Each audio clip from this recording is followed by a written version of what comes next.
ನಮಸ್ಕಾರ ವೀಕ್ಷಕರೇ, ತಮ್ಮೆಲ್ಲರಿಗೂ ಕೂಡ ಹೆಲ್ತ್ ಟಿಪ್ಸ್ ಇನ್ ಕನ್ನಡ ಯೂಟ್ಯೂಬ್ ಚಾನಲ್ಗೆ ಆತ್ಮೀಯವಾದ ಸ್ವಾಗತ.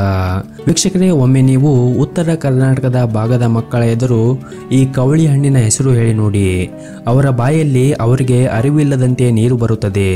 ಯಾಕಂದ್ರೆ ಅಷ್ಟು ರುಚಿಕರವಾದಂತಹ ಹಣ್ಣು ಇದು. ಇದನ್ನು ಆಡು ಭಾಷೆಯಲ್ಲಿ ಕವಳಿ ಹಣ್ಣು ಅಂತ ಕೂಡ ಕರೆಯುತ್ತಾರೆ.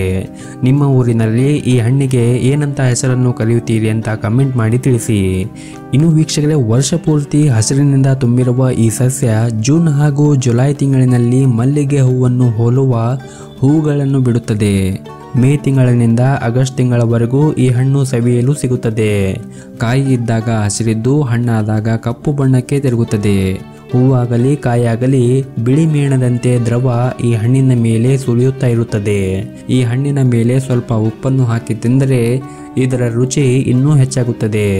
ಕೇವಲ ರುಚಿಯಷ್ಟೇ ಅಲ್ಲದೆ ಈ ಹಣ್ಣಿನ ಕಾಯಿಯಾಗಿರ್ಬೋದು, ತೊಗಟೆ ಮತ್ತು ಎಲೆ ಎಲ್ಲವೂ ಕೂಡ ಔಷಧಿಯ ಗುಣದಿಂದ ಕೂಡಿರುತ್ತದೆ. ಇವತ್ತಿನ ಈ ವಿಡಿಯೋದಲ್ಲಿ ಕವಳಿ ಹಣ್ಣನ್ನು ಸೇವನೆ ಮಾಡುವುದರಿಂದ ನಮ್ಮ ಆರೋಗ್ಯಕ್ಕೆ ಯಾವೆಲ್ಲ ರೀತಿಯಾದಂತಹ ಲಾಭಗಳಾಗುತ್ತವೆ ಹಾಗೂ ಇದರಲ್ಲಿ ಎಷ್ಟೆಲ್ಲ ಪೌಷ್ಟಿಕಾಂಶಗಳಿವೆ ಅನ್ನೋದ್ರ ಬಗ್ಗೆ ಒಂದಿಷ್ಟು ಮಾಹಿತಿಯನ್ನು ಕೊಡುತ್ತೇವೆ. ದಯವಿಟ್ಟು ಈ ವಿಡಿಯೋನು ಕೊನೆವರೆಗೂ ನೋಡಿ ಮತ್ತು ಆರೋಗ್ಯಕ್ಕೆ ಸಂಬಂಧಪಟ್ಟ ಮಾಹಿತಿಯನ್ನು ಪ್ರತಿನಿತ್ಯ ಪಡೆದುಕೊಳ್ಳಲು ನೀವೇನು ನಮ್ಮ ಹೆಲ್ತ್ ಟಿಪ್ಸ್ ಇನ್ ಕನ್ನಡ ಯೂಟ್ಯೂಬ್ ಚಾನಲ್ ಅನ್ನು ಸಬ್ಸ್ಕ್ರೈಬ್ ಆಗಿಲ್ಲ ಅಂದ್ರೆ ಮರೆಯದೆ ಸಬ್ಸ್ಕ್ರೈಬ್ ಆಗಿ. ಈ ಕವಳಿ ಹಣ್ಣು ಪಿತ್ತ ಹೊಡೆದೋಡಿಸಲು ಒಂದು ಸಿದ್ಧ ಔಷಧಿ ಇದ್ದಂತೆ. ವಿಶೇಷವೇನೆಂದರೆ ಕುರಿ ಮತ್ತು ಮೇಕೆಗಳಿಗೂ ಕೂಡ ಈ ಹಣ್ಣು ಅಂದ್ರೆ ಅಚ್ಚುಮೆಚ್ಚು. ಒಣಭೂಮಿ ಬೆಟ್ಟಗಳಲ್ಲಿ ಹೆಚ್ಚಿನ ನೀರಿನ ಅಗತ್ಯವಿಲ್ಲದೆ ಬೆಳೆಯುವಂತಹ ಒಂದು ಗಿಡವಾಗಿದೆ ಮತ್ತು ಈ ಗಿಡ ಅಷ್ಟೊಂದೇನು ಎತ್ತರ ಕೂಡ ಇರುವುದಿಲ್ಲ. ಆದರೆ ಈ ಗಿಡ ಮುಳ್ಳುಗಳನ್ನು ಹೊಂದಿರುವ ಚಿಕ್ಕ ಗಿಡವಾಗಿರುತ್ತದೆ ಮತ್ತು ಈ ಗಿಡ ಬಿಸಿಲು ಪ್ರದೇಶದಲ್ಲಿ ಕೂಡ ಸುಲಭವಾಗಿ ಬೆಳೆಯುತ್ತದೆ ಮತ್ತು ಯಾವುದೇ ರೀತಿಯಾಗಿ ಆರೈಕೆ ಇಲ್ಲದೆ ಗುಡ್ಡಗಳ ಮೇಲೆ ಕೂಡ ಬೆಳೆಯುವಂತಹ ಗಿಡವಾಗಿದೆ. ಹಾಗಾಗಿ ಇದನ್ನು ರೈತರು ಬೇಲಿಗಾಗಿ ಕೂಡ ಉಪಯೋಗ ಮಾಡುತ್ತಾ ಇದ್ದರು.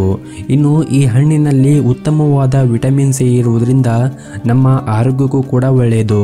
ನಿಯಮಿತವಾಗಿ ಇದನ್ನು ಸೇವನೆ ಮಾಡುವುದರಿಂದ ನಮ್ಮ ದೇಹಕ್ಕೆ ಒಳ್ಳೆಯ ವಿಟಮಿನ್ ಸಿ ಸಿಗುತ್ತದೆ ಮತ್ತು ಇದರಿಂದ ನಮ್ಮ ರೋಗ ನಿರೋಧಕ ಶಕ್ತಿ ಕೂಡ ಜಾಸ್ತಿ ಆಗುತ್ತದೆ. ಇನ್ನು ಈ ಹಣ್ಣಿನಲ್ಲಿ ಪೆಕ್ಟಿನ್ ಎಂಬ ರಾಸಾಯನಿಕ ಇರುವುದರಿಂದ ಇದನ್ನು ಜಾಮ್ ಮತ್ತು ಜೆಲ್ಲಿಯನ್ನು ತಯಾರು ಮಾಡಲು ಕೂಡ ಉಪಯೋಗ ಮಾಡುತ್ತಾರೆ. ಇನ್ನು ಈ ಹಣ್ಣು ನಿಮಗೆ ಸೀಸನ್ ಇದ್ದಾಗ ಮಾತ್ರ ಸಿಗುತ್ತದೆ. ಸೀಸನ್ ಇದ್ದಾಗ ನಿಮ್ಗೆ ಏನಾದರೂ ಈ ಹಣ್ಣು ಸಿಕ್ಕರೆ ಬಿಡದೆ ತಿನ್ನಿ.